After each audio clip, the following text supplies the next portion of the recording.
Kisah ini diceritakan oleh seseorang yang tak mau disebutkan namanya. Sore itu Intan dan Nadi, pasangan muda yang baru menikah, tampak murung dan lemas. Itu dikarenakan Nadi yang baru saja dipecat dari pekerjaannya di sebuah perusahaan. Lantaran perusahaannya mengalami gulung tikar. Banyak teman-teman kerja Adi yang juga senasib dengannya. Dengan lembut, Intan berusaha menghibur suaminya agar tidak terus bersedih. Intan yakin ini hanya ujian di awal pernikahan mereka. Hari demi hari kondisi ekonomi pasangan muda-mudi ini semakin memprihatinkan. Uang tabungan mereka semakin menipis karena sudah terkuras untuk membiayai hidup mereka sehari-hari. Adi sendiri sudah pontang-panting ke sana kemari untuk mencari pekerjaan, tapi selalu saja nasib yang kurang beruntung berpihak padanya. Sudah banyak perusahaan yang ia datangi, tapi ia selalu saja tidak diterima. Entah karena apa, ia juga tidak mengerti. Hari, minggu, bulan, dan tahun pun berganti. Kehidupan mereka bertambah memprihatinkan.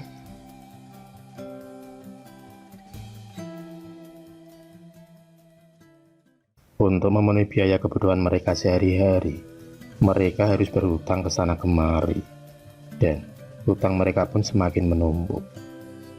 Sudah 3 bulan ini, mereka belum membayar biaya tempat kos mereka. Beberapa kali Adi dan Intan berusaha untuk berdagang kecil-kecilan, tapi selalu saja gagal, dan malah mereka semakin terbelit dengan hutang pada rentenir. Hidup mereka kini semakin dalam kecemasan. Mereka selalu was-was dan tak tenang. Suatu hari Adi tak sengaja bertemu dengan kawan lamanya, yang ternyata kini sudah sukses menjadi orang kaya di daerahnya. Sebut saja temannya itu bernama Joko. Adi sangat terkagum-kagum dengan Joko yang sekarang sudah menjadi orang kaya. Adi pun akhirnya menceritakan segala permasalahannya selama ini, tentang kehidupan mereka yang serba sulit. Joko yang merasa kasihan pada Adi berusaha menenangkan Adi dan akan mengajak Adi ke rumahnya. Mobil sedan Joko pun melaju menyusuri jalan pulang menuju ke rumahnya. Di dalam mobil mereka berbincang-bincang santai, namun agak serius. Adi membayangkan betapa enaknya kehidupan Joko yang berlimpah dengan kekayaan. Perasaan itu mulai mengisi pikiran Adi. Ingin rasanya dia jadi seperti Joko yang sudah kaya raya sekarang ini. Tidak seperti kehidupannya yang serba kekurangan dan kesusahan.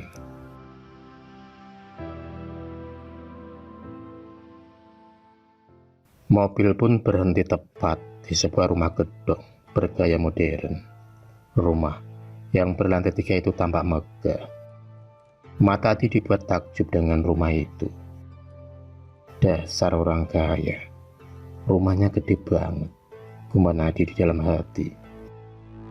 Joko segera mengajak Adi untuk masuk ke dalam rumah. Adi pun hanya bisa mengikuti Joko dari belakang. Sesampainya di dalam rumah Joko, Adi kembali dibuat kagum dan takjub lagi. Rumah Joko berisikan perabotan-perabotan mewah dan berlantaikan marmer yang kinclong seperti kaca. Mereka berdua akhirnya duduk di ruang tamu dan kembali mengobrol ngalor ngidul. Akhirnya Joko menceritakan asal muasal semua kekayaan yang ia miliki sekarang.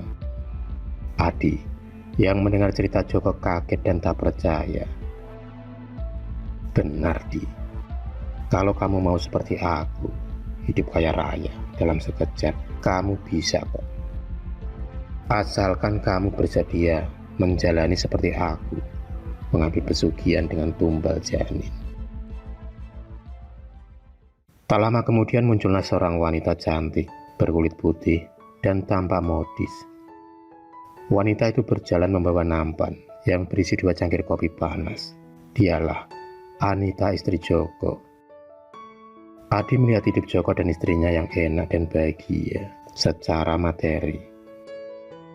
Adi semakin tertarik untuk ikut mengambil pesugihan seperti yang Joko lakukan. Kini tekad Adi sudah bulat demi kehidupannya lebih baik dan enak.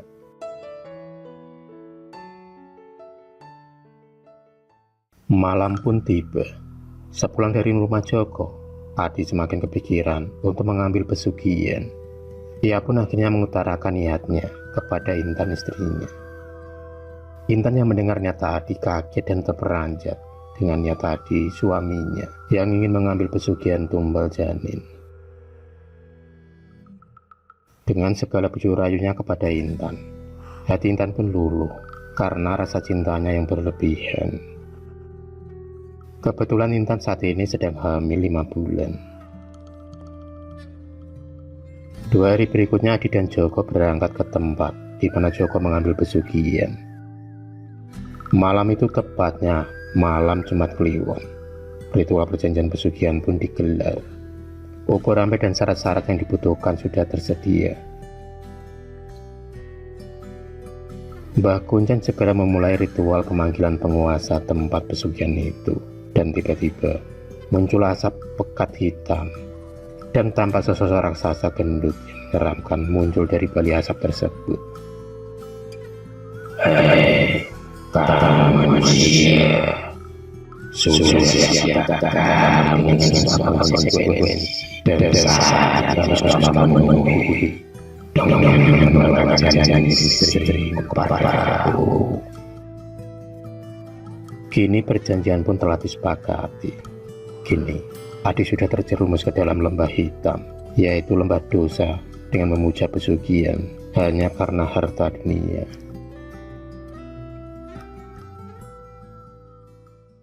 Sesampainya di rumah, Adi mendapati istrinya yang tertidur pulas. Tapi anehnya perut Intan kini terlihat kempes seperti orang yang normal. Pikiran pun bercampur aduk antara sedih dan senang. Tapi nasi sudah menjadi bubur. Ia harus merelakan janinnya untuk tumbal pesugihan. Pagi pun tiba. Intan terbangun dan kaget mendapati perutnya yang kini kempes. Ia pun menangis sedih. Suara tangisan Intan membangunkan Adi. Adi kemudian berusaha menghibur Intan. Ini demi merubah masa depan mereka. Demi hidup enak dan bahagia. Hari berganti hari, bulan berganti bulan. Kini kehidupan Adi dan Intan telah berubah dengan sekejap. Kini mereka telah menjadi orang kaya.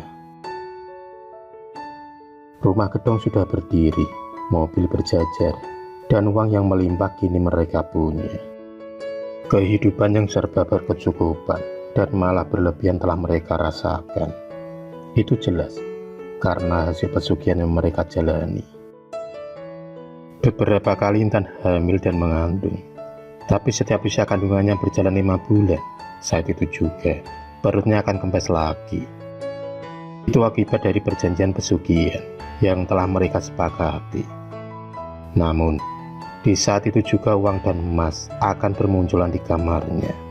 Uang yang terus mengalir dan bertambah seperti tak ada habisnya. Semakin hari semakin bertambahlah kekayaan mereka berdua.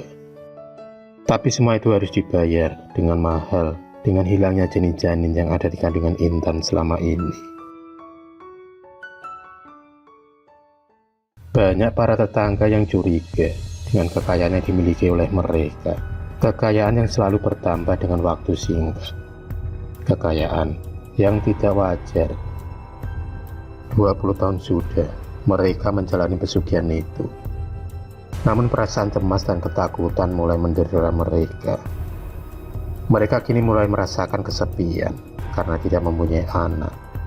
Dan setiap malam, mereka sering mendengar suara tangisan bayi dan suara anak kecil menangis dan meminta tolong. Suara-suara itu semakin lama semakin mengganggu mereka. Hidup mereka kini berubah hampa dengan bertambahnya umur mereka. Kini mereka berdua telah menua dan mulai sakit-sakitan. Sudah banyak biaya yang mereka keluarkan untuk berobat. Namun penyakit mereka tak kunjung sembuh juga. Harta mereka kini mulai menipis, biarpun mereka masih kaya. Hari pun berganti. Kini, Adi tergulai lemas di atas kursi roda. Tubuhnya kini mulai kurus kering. Sering Intan bengong dan duduk di kursi teras, sambil menyesali kehidupan mereka. Kini mereka merasakan akibat dari memuja pesugihan.